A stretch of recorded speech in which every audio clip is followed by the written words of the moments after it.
Akkam jirtu hordoftoota fi jaalatamtoota chaanaalii baruuftuu mata dureen irra waliin ilaallu Free Fall kan jedhu waliin ilaallaa haga xumura viidiyoo kanaatti na waliin tura. Free Fall gaafa jennu hiikaa kallattii isaa gaafa kenninu fi kufaatii walabaawaa kan jennu ta'a jechuudha. Free Fall jechuun kufaatii walabaawaati. It is well known that in the absence of air resistance, all objects dropped near the Earth's surface fall toward the Earth with the same constant acceleration under the influence of the Earth's gravity. A freely falling object is any object moving freely under the influence of gravity alone, regardless of its initial motion. Manni wanti hanga guddaa qabuu fi hanga xiqqaa qabu fageenya yookiin hojjaa walqixaa irraa saatii walqixaa yookiin yeroo walqixaa irratti yoo galakkifaman saatii isaan lafa gaan yookiin yeroo isaan lafa gaan walqixaadha. Yoo maal hin jiraan yoo air resistance hin jiraanne yoo dhiibbaan qilleensaa hin jiraanne saatii walqixatti kan isaan lafa gaan jechuudha objektoonni kun jechuudha. Fakkeenya fudhatan kana dhagaa hanga guddaa qabu jettanii fudhatan kana immoo waraqaa jettanii fudhatan waraqaan kunii fi dhagaan kun waraqaan kunii fi dhagaan kun hojjaa isaan lafarraa ol ka'an walqixa yoo ta'e hojjaa isaan lafarraa ol ka'an walqixa yoo ta'e fakkeenyaaf isa kana 2 meetira haa jennu 2 meetira kan inni lafarraa fagaatu jechuudha. Akkasumallee waraqaan kunis 2 meetira yoo ta'e jechuudha. Lafarraa kan inni fagaatu. Egaa harkaan qabdanii harkaa yookiin gamoorras dhaabachuu dandeessu. Gamoorra dhaabattan gaa hojjaan isaa lafarraa kan inni fagaatu guddachuudha qaba. Egaa isin amma harkaan qabattanaa jennu. Harkaan qabattanii waraqaa fi dhagaa hojjaan isaa lafarraa kan inni fagaatu walqixa ta'uudha qaba. Yeroo gallakkistan gara lafaatti yeroo gallakkistan maanni gara lafaatti kan inni bu'u miti ree? Gara lafaatti kan inni bu'u sababa maaliitiin? Sababa giraavitiidhaan jechuudha. Earth giraavitiidhaan. Sababa humna harkisa lafaatiin gara maalitti kan inni bu'u jechuudha? Gara lafaatti kan inni bu'u. Yeroo gara lafaatti bu'u hojjaa inni lafarraa qabu jechuudha walqixadha. Inni kun 2 meetira waraqaanis 2 meetira akkasumallee dhagaan kunis 2 meetira. Yeroo sa'aatii wal fakkaatutti yeroo wal fakkaatutti yeroo gallakkistan asitti kan inni lafa tuqu yeroo wal fakkaataattidha. Yoo maal ta'e yoo air resistance hin jiru ta'e jechuudha. Air resistance hin jiru ta'e dhiibbaan qilleensaa hin jiru yoo ta'e yeroo wal fakkaatutti kan isaan lafa gaan. Accelerationin isaas wal fakkaata jechuudha.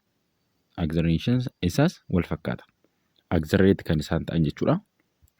Gara lafaatti asii gadi accelerate kan inni ta'u kan inni guula'u jechuudha. Dhagaan kunis waraqaan kunis kan inni guula'u gara lafaatti wal fakkaata jechuudha. Innis meeqadha? 9.81 meetir per second square'idha. Kanaanidha jechuudha. Yoo maal hin jiru ta'e jechuudha. Yoo air resistance hin jiru ta'e dhiibbaan qilleensaa hin jiru yoo ta'e sa'aatii wal fakkaatutti kan isaan lafa ga'an jechuudha. Gara lafaatti sababa maaliitiin gaa humna harkisa lafaatiin jechuudha. Akkuma beektan gaa gravitational force ni jira.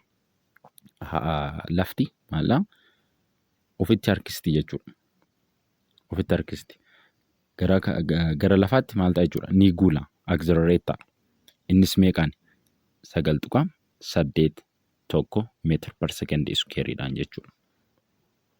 Sababa maaliitiin kan isaan gadi harkifaman jechuudha. Sababa maaliitiin? Sababa humna harkisa lafaatiin jechuudha. Kan isaan gara lafaatti fiigan dacheen maal waan gootuuf dacheen waan ofitti dhiibduufidha jechuudha.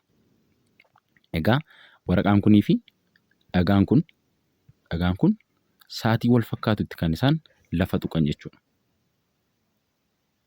Yoo maal hin jiru ta'e air resistance hin jiru yoo ta'e jechuudha. Dhiibbaan qilleensaa hin jiru yoo ta'e sa'aatii wal fakkaatutti kan isaan lafa tuqan jechuudha. Fakkeenya kan biraas fudhachuu dandeessu. Fakkeenyaaf yoo fudhattan dhagaa wayii fi kana dhagaa jedhaatii fudhadhaa.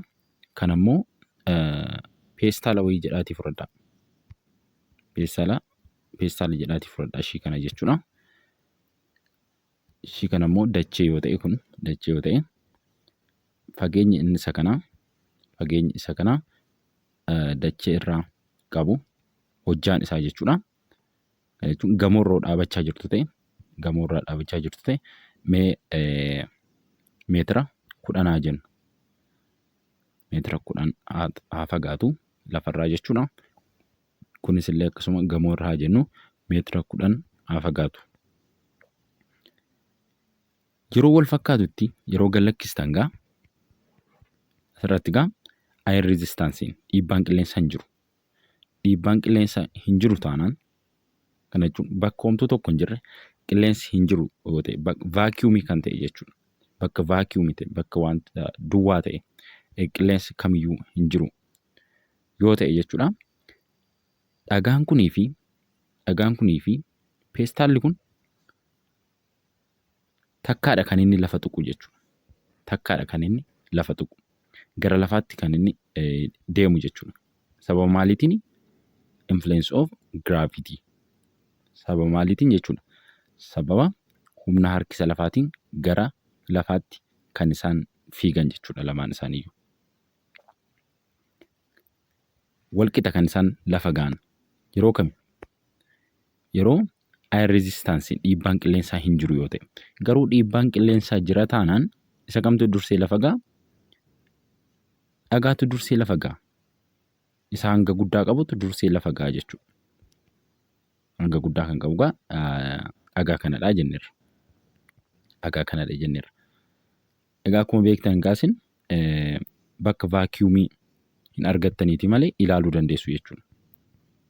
Bakka vaakiyuumii jiru hin argattanii malee akkamitti akka yeroo tokkotti akka isaan lafa gahan yeroo wal fakkaatutti akka isaan lafa tuqan ilaaluu dandeessu jechuudha. Akkuma beektan dhagaa fi waraqata osoo yookiin peestaalas ta'uu danda'a. Takka osoo gad lakkisanii ol kaastanii hojjaa wal qixarraa jechuudha. Osoo ol kaastanii gara lafaatti gad lakkistanii kan dursee lafa ga'u isa kamidha? Dhagaadha akkuma beektan jechuudha. Isa kana ilaaluu dandeessu. Dhagaatu dursee lafa ga'a. Maaliif air resistance ni jira. Qilleensi ni jira jechuudha. Dhiibbaan qilleensaa ni jira. Qilleensi kun maal godha? Akka peestaalli kun dafee lafa hin geenye ni dhorkaa jechuudha. Kanaaf kan isaan sa'aatii garagaraatti yookiin yeroo garagaraatti kan isaan lafa ga'an jechuudha. Osoo air resistance dhiibbaan qilleensaa hin jiru ta'e yeroo wal fakkaatutti objektoota kana lamaan yeroo gad lakkistan maal ta'a? Objektoota kana lamaan yeroo gad lakkisan akkasuma yeroo wal fakkaatutti kan isaan lafa tuqan jechuudha. Kan isaan lafa ga'an. Akkasumallee accelerate kan isaan ta'an wal fakkaata jechuudha. Accelerate kan isaan ta'an meeqaan kan isaan accelerate ta'an 9.81 meetira per second square'dhaan jechuudha. Kan isaan accelerate ta'uudhaan gara lafaatti deeman jechuudha. Ifadha jedhee yaada. Mee asirraa akka ifa isinii ta'uuf activity 2.7 kana ilaallu. Maal jedha? If you drop a piece of chalk and the paper at the same instant from the same height, which of them reach the ground first? Explain your observation. Maal jedha? Chookii fi peeparii jechuudha. Hojjaa inni lafarraa qabu walqixa ta'uudha qaba. Chookii fi peepariidha gamma kan isin wal dorgomsiiftan jechuudha. Maal gootu peeparis ni fudhattu akkasumallee chookis ni fudhattu waraqaas akkasuma chookis fuutanii maal gootu yeroo tokkotti ol kaastaniit ol yeroo kaastan gaa kan chookii kanaas kan peeparii kanas hojjaa isaan dheerinni isaanii hojjaa isaanii jechuudha lafarraa ol ka'an wal qixa ta'uu qaba. Yeroo tokkotti sa'aatii wal fakkaatutti yeroo galakkistan kan dursee lafa ga'u isa kamidhaa jedhee isin gaafata. Sababa inni dursee lafa geessa explain godhaa jedha. Eenyudha kan dursee lafa ga'u akkuma beektan chookii dursee lafa ga'a. Maaliif air resistance ni jira, dhiibbaan qilleensaa ni jira. Dhiibbaan qilleensaa kun immoo peepariin maala akka dafee lafa hin geenye godha jechuudha. Maal godha? Qilleensi ni dhorka jechuudha. Akka peepariin kun lafatti hin buune maal godha? Ni dhorka. Akka dafee lafatti hin buune ni dhorka jechuudha. Osoo air resistance hin jiru ta'eetiin absence of air resistance osoo ta'ee jechuudha. Osoo hin jiru ta'e air resistance maanni chookiin kunii fi peeparichi maal ta'a? Yeroo wal fakkaatutti kan isaan lafa tuqan jechuudha. Kanaafidha. Asirratti akkuma argitan figure 2.5 freely falling of an apple with uniform acceleration due to gravity. Egaa asirraa kun free fallidha. Kufaatii walabaabaati. Asirraa egaa akkuma argitan muka kanarraa firiin isaa maal ta'aati jira? Asirraa citee gadi bu'aatii jira. Kun maal? Free fall kufaatii walabaabaati jechuudha. Appiliin kun bu'aatii jira. Akkuma argitan kun kufaatii walabaabaati. Egaa asirratti wanti isin hubachuu qabdan fakkeenyaaf amma as dhaabattaniiti isin asirratti wanti isin hubachuu qabdan waa'ee free fall jechuudha. Fakkeenyaaf amma as dhaabattanii harkaan qabattanii kana objektii wayii harkaan qabattanii yeroo gallakkistan gara lafaatti kan inni deemu jechuudha. Kuni vertical motionidha. Vertical motionidha. Garuu wanta kana immoo yoo darbattan maal ta'a egaa? Akkasiin miti kan inni deemu. Kanaan free fall jechuu hin dandeenyu jechuudha. Free fall kan jechuu dandeenyu egaa asii wanta kana qabnee yoo gadi lakkifnu osoo hin darbatin jechuudha. Yoo gadi lakkifnu gara maalitti kan inni deemu? Gara dacheetti kan inni deemu jechuudha. Gara lafaatti kan inni accelerate ta'u jechuudha. Sochiin isaa gara kamitti jechuudha? Verticalidha jechuudha. Isa kana maal jechuu dandeenya? Free fall jechuu dandeenya. Garuu wanta kana immoo yoo darbanne objektii kana immoo yoo darbannu objektii kana jechuudha. Akkuma argitan akkasii yoo darbannu kanaan free fall jechuu hin dandeenyu jechuudha. Maaliif akkuma argitan gaa kun vertical motion fi horizontal motion ni qaba. Kana motion into dimension keessatti ni barattu gadi fageenyaan kana motion into dimension kan akkasii jechuudha. Sochii akkasii motion into dimension. Egaa asirratti kanaan maal jechuu dandeenyu? Isa darbannu kan free fall jechuu dandeenyu jechuudha. Free fall kan jechuu dandeenyu isa vertical motion kanadha jechuudha. Sochii verticalii kan ta'e kanadha. Ishii kana akkasitti hubadhaa.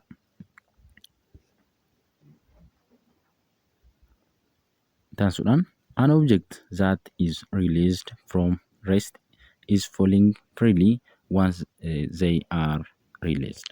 Maanni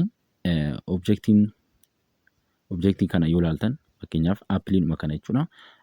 Osoo appiliin kun muka kanarraa hin citiin dura maanni rest boqonnaa irra ture jechuudha. From the rest is falling freely once they are released. Dura maal ture? Restii irra ture. Boqonnaa irra ture.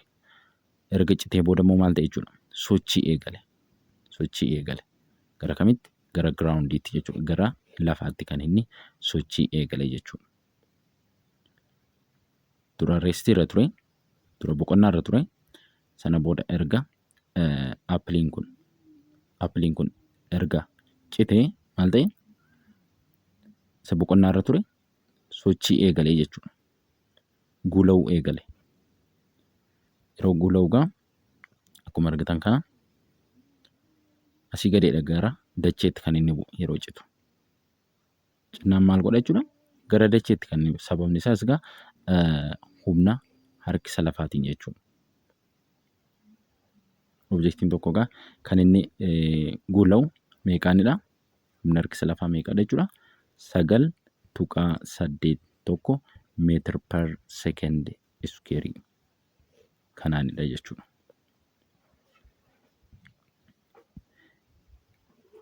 Any freely falling object experienced an acceleration directed downward regardless of its initial motion.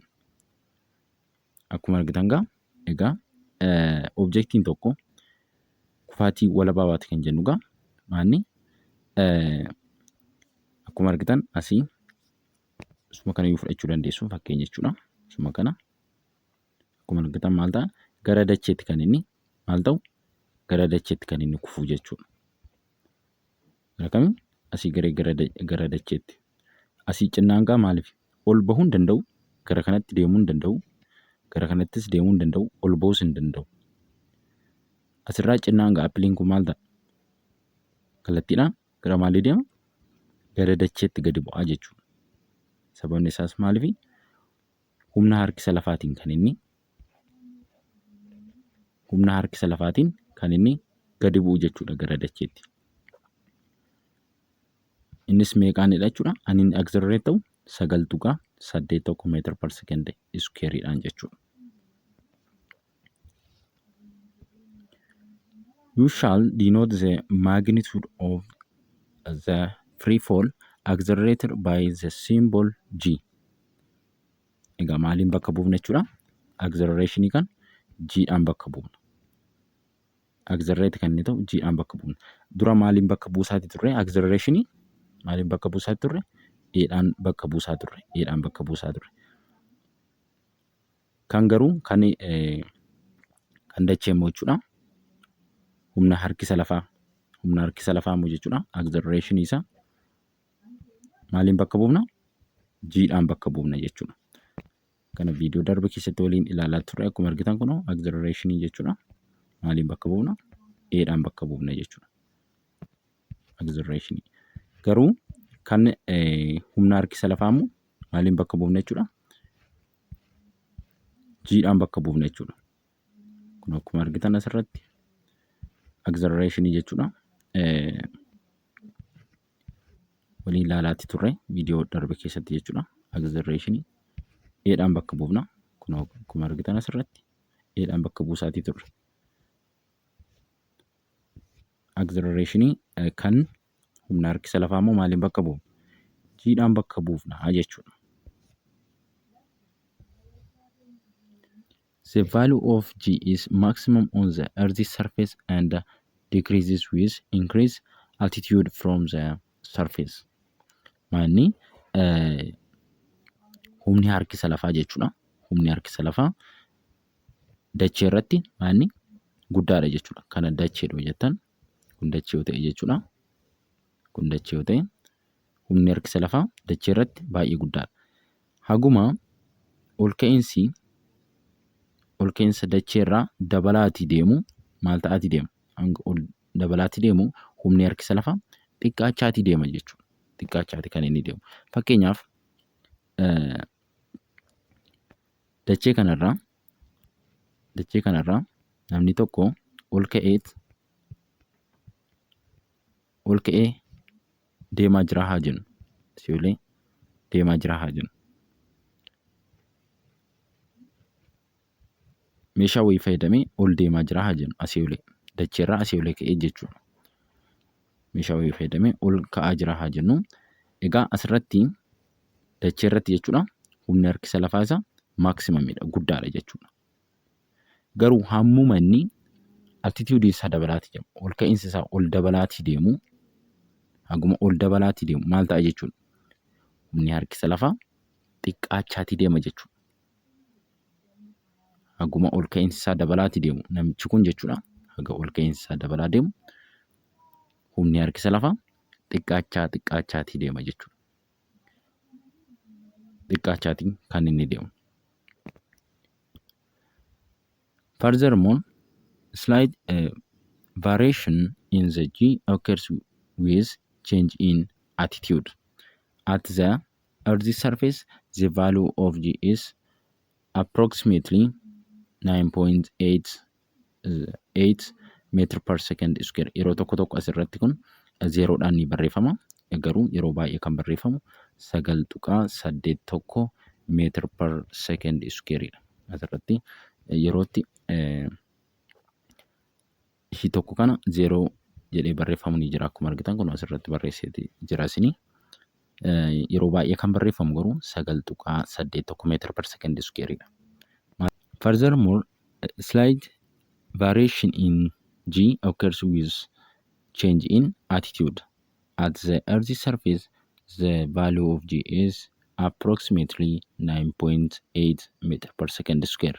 Maanni xiqqoon ni jijjiirama vaaliyuun G yerootti attitudein jijjiiramu jechuudha. Ol ka'iinsi yeroo jijjiiramutti xiqqoon ni jijjiirama vaaliyuun G jechuudha.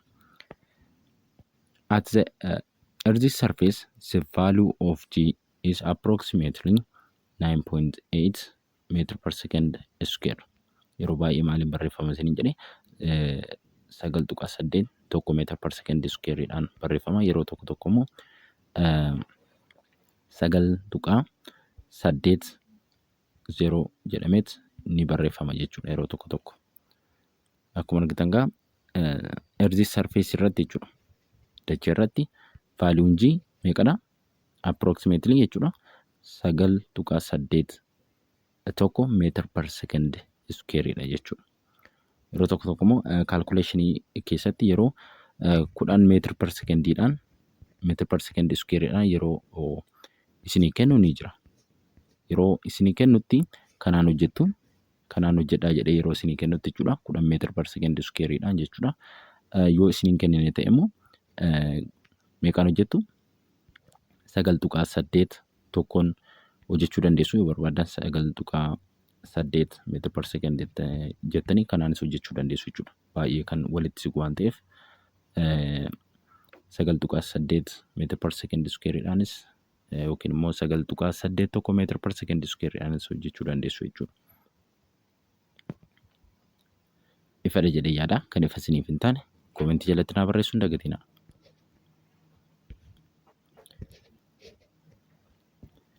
If you neglect air resistance and assume that the free fall acceleration does not vary with attitude over short vertical distance, then the motion of freely falling object moving vertically is equivalent to motion in one dimension under the constant acceleration. Therefore, the equation developed in the previous section of the object moving with constant acceleration can be applied. Maanni free fall irratti jechuudha.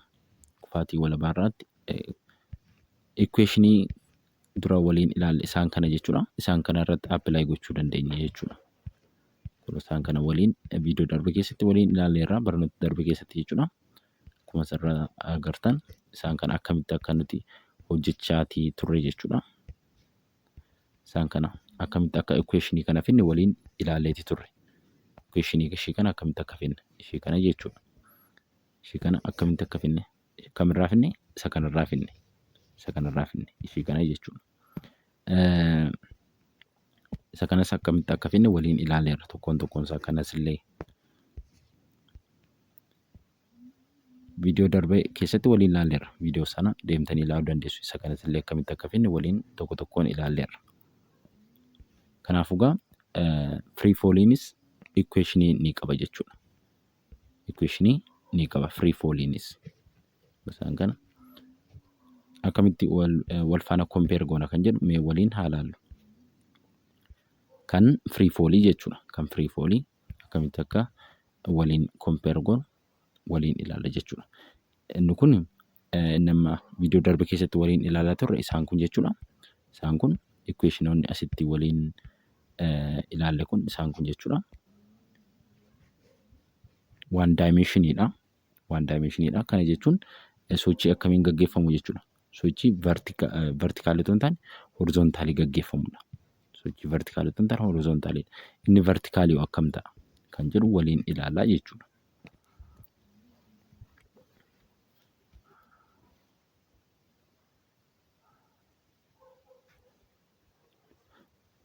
Equationoonni isaan kun jechuudha. Sochii gara akkamitti gaggeeffamani? Sochii horizontaalii gaggeeffamanidha. Sochii akkas gaggeeffamanidha jechuudha. Yookiin akkas horizontaalii warreen gaggeeffamanidha. Isaan kun equation isaan kun jechuudha. Warreen asirratti isaan kana waliin ilaallee turre yoo kan yaadattan ta'e viidiyoo darbee irratti waliin baranneerra isa deemtanii ilaaluu dandeessu viidiyoo sana jechuudha. Isaan kana. Inni kun sochii horizontaal laayinii gaggeeffamudha. Vertikaal laayinii free fallii vertikaalii kan ta'e equation isa kam irratti apply goona? Isuma kana apply goona jechuudha. Isaanuma kana apply goona. Akkamitti akka hojjenne waliin ilaalleerra. Isaanuma kana irratti apply goona. Akkamitti kan jedhu tokkoon tokkoon waliin ilaallaa jechuudha.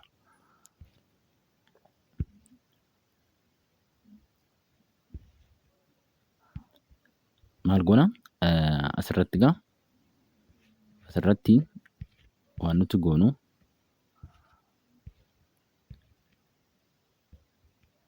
acceleration jechuudha. Acceleration maal bakka buufneerra? G bakka buufneerra.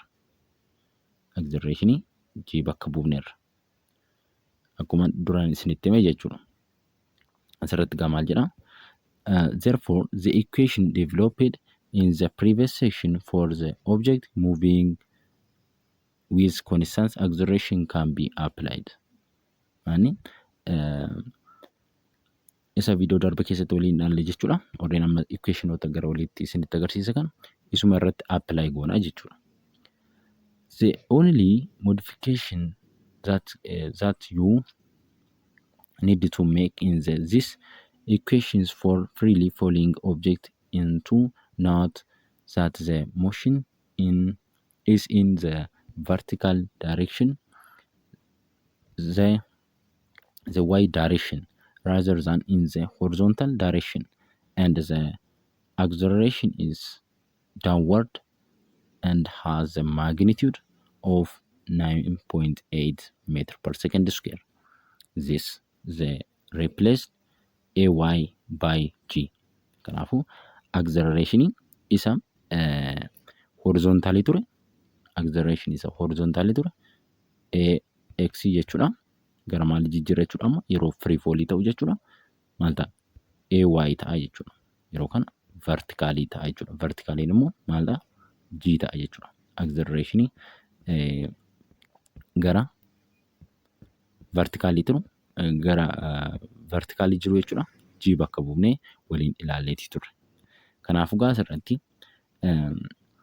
the equation of motion can be this be modified as v equal to v naught plus g times t. Kun isaa dhufe asirraa mee waliin ilaallu. Dura waliin ilaallee turre viidiyoo darbe keessatti jechuudha. Viidiyoo sana deemtanii ilaaluu ishii kana jechuudha. Akkamitti akka dhufe kana waliin ilaalleeti turre. Amma gaa isa barreeffanna. Maal gootu? Isarraa dhufe jechuudha kun. Maal gootu? V'n wal qixa v naught plus at dhamti. A kana maal bakka buufneerra? G bakka buufneerra. Kanaafuu v equal to v naught plus A maal jenneerra? G bakka buufneerra times t. Kana ta'a jechuudha. Kunoo kana arganneeti jira. Inni lammaffaa immoo ishii kamirraa dhufe? Ishii kamirraa dhufe jechuudha. Kun ishii kanarraa dhufe. Ishii kana immoo akkamitti akka dhufe? waliin ilaallee turre viidiyoo darbe keessatti isa deemtanii ilaaluu dandeessu. Maal goona gaama? Maal ture? S equal to V naught times T plus 1/2 AT square ture. Kanaaf gaas irratti S ishii kana jechuudha. Maal bakka bu'uun? H bakka bu'uun. H kana jechuun hojjaa jechuudha. Hojjaa inni dacheerraa ol fagaatu jechuudha. Wanti tokko asii gadi bu'aa jira yoo ta'e dacheerraa hojjaa manni qabu jechuudha. Hojjaa hagam fagaata dacheerraa objektiin kun kan jedhudha jechuudha. Kanaafuu S ta'a jechuudha. S dura maal jenna? Distaansii jenneeti bakka buusaa turre. Asitti immoo maal ta'a?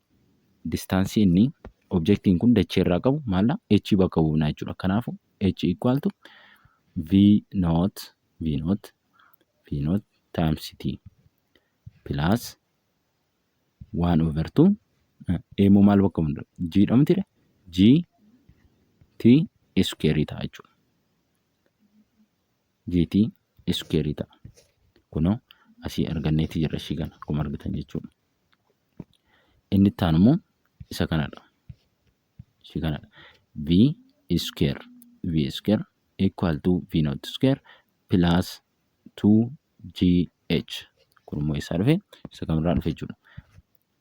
Wal ilaal isa kanarraati kan inni dhufe isa kamirraati? Ol deemnee ilaal kun ishii kanarraa dhufe. Ishii kanarraa dhufe. Akkuma argitan V square equal to V naught square plus 2 maal bakka bu'uun agaa? G bakka bu'uun yeroo free fall jechuudha. Sinuu maal ta'a? H ta'a jechuudha. H ta'a. Akkasiin kan nuti hojjennu jechuudha free fall irratti. Equation isaan kana qabachuudha qabdu free fall irratti. Equation isaan kana qabachuudha qabdu. Where V naught is the initial velocity maala V naughtiin ishiin kun jechuudha. Maal initial velocity ta'a jechuudha. Ishiin kun initial velocity dha ishiin kun jechuudha. H is the vertical height. H immoo maali? Vertical height dha. Vertically. Kana jechuun objektiin tokko kana objektii hojjettan kun immoo earth yoo ta'e kun immoo dachee yoo ta'e jechuudha. Asirraa hojjaa hagamii qaba? Dacheerraa hagam fagaata kan jedhu maala? H dha jechuudha. H dha. G is the acceleration due to gravity and T is the elapsed time. Ani G immoo maal? G maali? Acceleration dha jechuudha. Acceleration guula sababa maaliitiin jechuudha. Sababa humna harkisa lafaatiin objektiin tokko gara maaliitti deema? Gara dacheetti deema. Gara dacheetti kan inni guula'u jechuudha. Gara dacheetti kan inni guula'u. Yeroo guula'u kan egaa hagamiin guula'a? 9.8 tokkoon kan inni guula'u jechuudha. 9.8 tokko meetira per second square dhaan kan inni guula'u. Tiin immoo hagamitti fudhate? Yeroo hagamitti fudhate? Yeroo asii ka'ee gara dacheetti gadi bu'e kan jedhudha jechuudha. Activity 2.8 yoo ilaallu as a freely falling body speed up what happening to acceleration due to gravity. Maal ta'a jechuudha? Acceleration due to gravity maal ta'a? The same dha jechuudha. Constant acceleration dha kan inni ta'u jechuudha. Equation isaan kana egaa indagatina qabachuudha qabdu jechuudha. Equation isaan kana kun kan free fall jechuudha. Example 2.10 kana yoo ilaallu asirratti egaa akkamitti kan nuti isaan kana irratti apply goona? Equation isa kana akkamitti irratti apply goona kan jedhu kan ittiin ilaaludha. A mango fruit has fallen from a tree. Find its velocity and vertical height when it is reached the ground if it took 1 second to reach the ground. Egaa asirratti maal barbaadan nun jedha? Velocity akkasuma immoo vertical height barbaadan nun jedha. Maaltu nu kennameera? Taayimiin nu kennameera. Innis 1 second nu kennameera jechuudha. Maal jedha? maangoon kana maangoo jedhaatii fudhadhaa. Muka maangoodhaatii fudhadhaa. Seeraan kaasuu baadhus isin maangoodhaatii fudhadhaa. Asirratti egaa maangoo buuseeti jira jennu. Maangoon kun asirraa yeroo bu'utti, yeroo lafa ga'utti jechuudha. Maangoon kun yeroo lafa ga'utti sekendii tokkotti fudhate. 1 second itti fudhate. Maal nu gaafate? Velocity nu gaafate. Velocity nu gaafate. Vertical height nu gaafate. Kana jechuun h height nu gaafate. Hojjaa isaa jechuudha. Hagam fagaataa lafarraa kan jedhu jechuudha. Kan nu kenname maal? Taayimiin nu kennameera. 1 secondii jechuudha. 1 secondii nu kennameera. Akkasumallee acceleration constantidha. Ni qabna isaa. Acceleration kana jechuun acceleration maaliin bakka buufna egaa? Kan free fall jechuudha. G'dhaan bakka buufna. Innis meeqadha? 9.81 meetira per secondii. Yoo barbaadan tokko kana hambisuu dandeessu. Maaliif waan walitti siquuf jechuudha. 9.81 ishii jettu kan meetira per secondii squareedha asitti. Meetira per second square jedha. Asitti 0 yoo jettanis tokko yoo jettanis maaliif lakkoofsi kun baay'ee kan walitti siqu waan ta'eef akkasiinis barreessuu dandeessu jechuudha. Egaa kan nu gaafate maalni? Height nu gaafate. V nu gaafate. Velocity nu gaafate. Kana jechuun velocity isheen kun maalni? Final velocity dha. Final velocity nu gaafate. Egaa amma isa kamiin hojjenna jechuudha. Ishii kanaan hojjenna. Equation ishii kanaatiin hojjenna. Maal gootu? V equal to V naught plus GT. Kanaafuu V equal to jenna. Asitti egaa V naughttiin maal ta'a? 0 ta'a. 0 meetira per secondii ta'a. 0 meetira per secondii. Maaliif? Egaa maangoon kun osoo hin citiin dura muka isaarra yeroo turetti boqonnaarra ture miti. Kana jechuun V initialiin isaa 0 meetira per secondiidha jechuudha. Maaliif? Restii irra waan tureef, boqonnaarra waan tureef jechuudha. Kanaafuu V naughttiin maal ta'a? 0 ta'a jechuudha. Kanaafuu 0 plus GT ta'a jechuudha. V equal to inni kun 0 jenneerra 0 plus G noo meeqadha? 9.8 meetira per second square times meeqaati? Times T. Ta'in immoo meeqadha? 1 secondiidha. Kanaafuu V'n wal qixa asii 0dha. Kana yeroo waliin baay'isan meeqa ta'a? 9.8 meetira per secondii ta'a. Kana ta'a jechuudha. Final velocity meeqa ta'a? 9.8 meetira per secondii. Kana ta'a jechuudha. Amma maal arganneerra? V arganneeti jira. Amma maal barbaadna? H barbaadna jechuudha. H barbaaduuf immoo ishii kam fayyadamna? Ishii kana fayyadamna jechuudha. Ishii kana fayyadamna. Yoo barbaadan isa kanas fayyadamuu dandeessu. Sadaffaa kana jechuudha. Nuti amma ishii kana fayyadamna. Ishii kana fayyadamnu maal goona? H'n wal qixa V naught times T plus 1/2 GT square. H equal to V naughttiin meeqadha? 0 jenneerra 0 ta'a. Maaliif maangoon sun restii irra waan tureef jechuudha. Osoo hin citiin dura V initial velocity isaa 0 waan ta'eef asii kun maal ta'a? 0 ta'a jechuudha. 0 ta'a asitti. Kanaafuu maal ta'a? Ishii kana qofa ta'a. Innis maal? 1/2 GT square ta'a. Kanaafuu H wal qixa 1/2 G meeqadha? 9.8 meetira per second square baay'isu taayimiin 1 secondidha. Taayimiin meeqadha? 1 second squareidha. Kanaafuu H'n kana yeroo waliin baay'isan meeqa ta'a? Kana yeroo waliin baay'isan walumaa galatti jechuudha 4 4.9 meetira ta'a jechuudha. Asii iskeerii sekendi iskeerii jetti miti. Sekendi iskeeriin kun asii sekendi iskeeriin kun asii sekendi iskeeriin yeroo baddu asii meetira ta'a. Kanaafuu haayitiin isaa meeqa ta'a jechuudha? 4.9 meetira ta'a jechuudha. Akkasiin kan isin irratti appilaayi gochuudhaan kan isin hojjettan jechuudha.